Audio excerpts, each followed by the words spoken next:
નમસ્કાર દર્શક મિત્રો, લેટેસ્ટ ન્યૂઝમાં આપનું સ્વાગત છે। આજે આપણે દેશ વિદેશના એવા 15 મોટા સમાચાર વિશે વાત કરીશું જે તમારા જીવન પર સીધી અસર કરશે। અંબાલાલ પટેલની ડરાવે તેવી આગાહી, સોનમ વાંગચુકનો કેન્દ્ર સરકારને પત્ર, વધુ એક પરીક્ષા રદ, છોટાઉદેપુરમાં જળ સંકટ, ચોમાસાની સિઝનનો માત્ર 12% વરસાદ, મુખ્યમંત્રી ભૂપેન્દ્ર પટેલની ડિજિટલ સરપ્રાઇઝ વિઝિટ, વિદ્યાર્થીઓ પર લાઠીચાર્જ મામલે સુપ્રીમ કોર્ટમાં સુનાવણી નહીં, ભારત માટે ખરાબ સમાચાર, છાત્રોની વાત સાંભળવી એ અમારી જવાબદારી, વાતચીત માટે કોઈના ઘરે નહીં જઈએ, વિદ્યાર્થીઓ પર લાઠીચાર્જ, સુપ્રીમ કોર્ટે કહ્યું, અત્યારે સમય નથી, કલ્યાણ બેનર્જી ચોમાસુ સત્રમાંથી સસ્પેન્ડ, સુરત પર ફરી સંકટ, મોટી બબાલ, વિદ્યાર્થીઓ પર લાઠીચાર્જ, ટીયર ગેસ, દક્ષિણ ગુજરાતમાં હવામાનનું રેડ એલર્ટ, બંગાળથી CRPFના 2000 જવાનો દિલ્હી લવાયા। આ બધું જ જાણીએ તે પહેલાં અમારી YouTube ચેનલને સબસ્ક્રાઇબ કરી લેજો અને બેલ આઇકન ઓન કરી દેજો। અંબાલાલ પટેલની ડરાવે તેવી આગાહી, હવામાન નિષ્ણાંત અંબાલાલ પટેલે ગુજરાતમાં આગામી 48 કલાક દરમિયાન ભારે વરસાદની આગાહી કરી છે।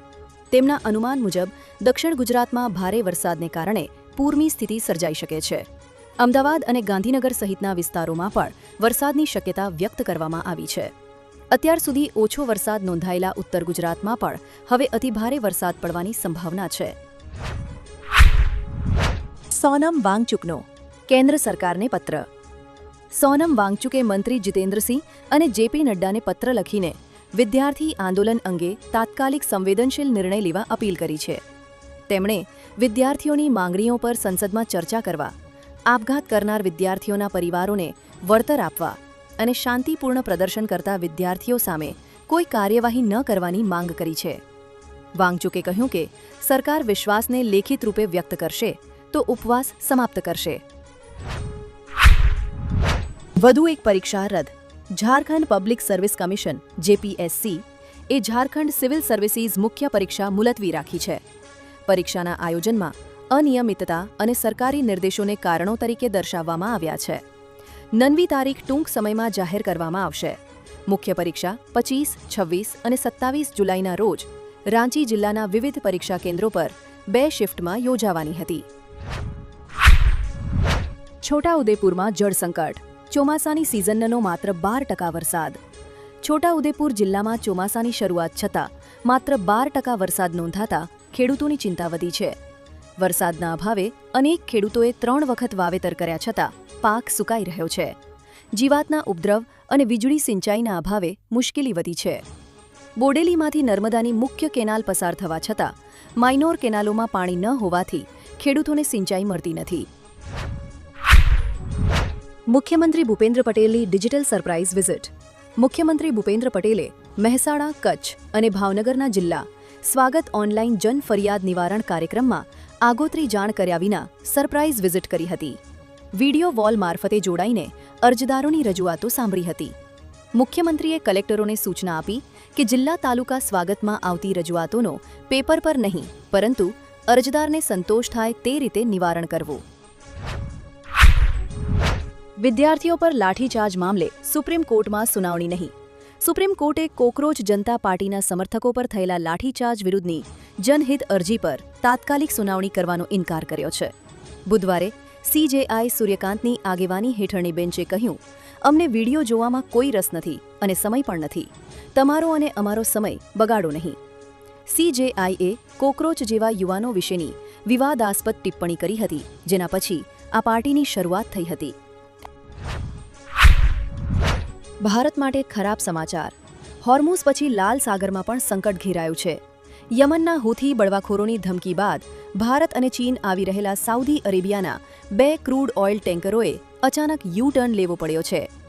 યુદ્ધની સ્થિતિ અને નવો નૌકામાર્ગ બંધ થવાના કારણે હવે ટેન્કરોને લાંબો રસ્તો કાપવો પડશે। આ ઘટનાક્રમથી વૈશ્વિક સ્તરે કાચા તેલના ભાવ $91 પ્રતિ બેરલને પાર પહોંચી ગયા છે। છાત્રોની વાત સાંભળવી એ અમારી જવાબદારી, કેન્દ્રીય રક્ષામંત્રી રાજનાથ સિંહે દિલ્હીમાં વિરોધ પ્રદર્શનમાં વિદ્યાર્થીઓ પર થયેલા લાઠીચાર્જનો જવાબ આપ્યો। કહ્યું કે વિદ્યાર્થીઓની વાત સાંભળવી એ આપણી જવાબદારી છે। મને વિશ્વાસ છે કે ભારતના જાગૃત યુવાનો આવા ભ્રામક પ્રયાસોને સારી રીતે સમજે છે।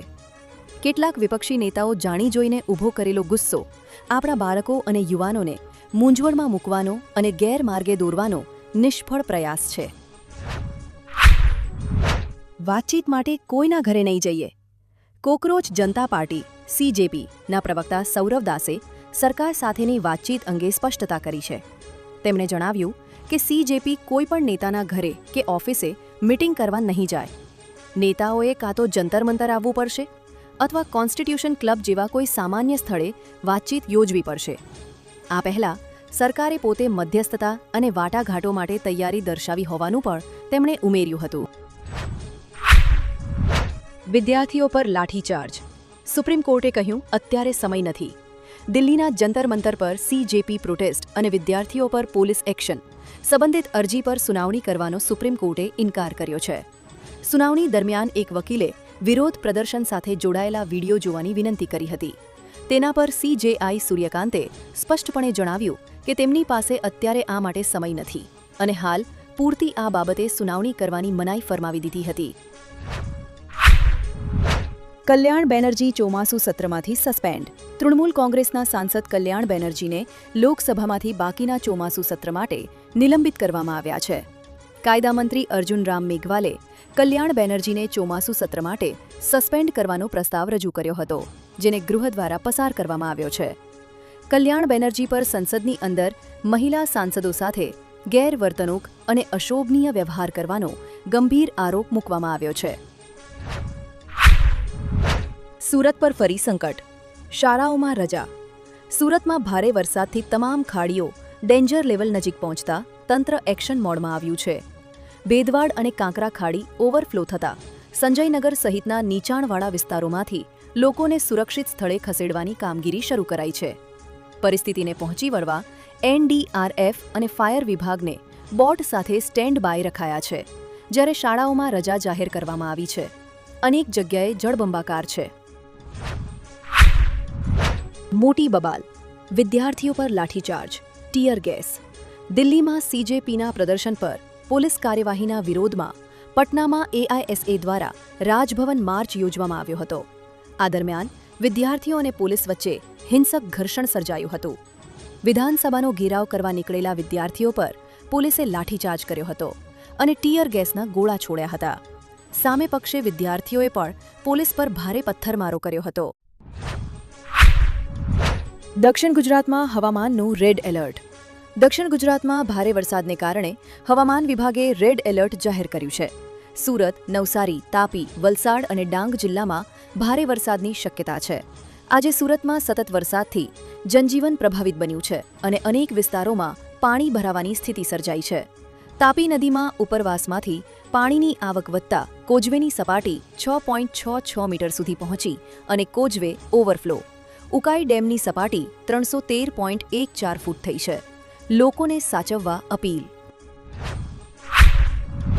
બંગાળથી CRPFના 2000 જવાનો દિલ્હી લવાયા.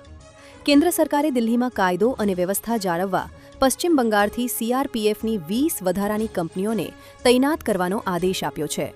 ગૃહ મંત્રાલયના નિર્દેશ પર કોલકાતાથી લગભગ 2000 જવાનોને એરલિફ્ટ કરીને દિલ્હી લાવવામાં આવી રહ્યા છે.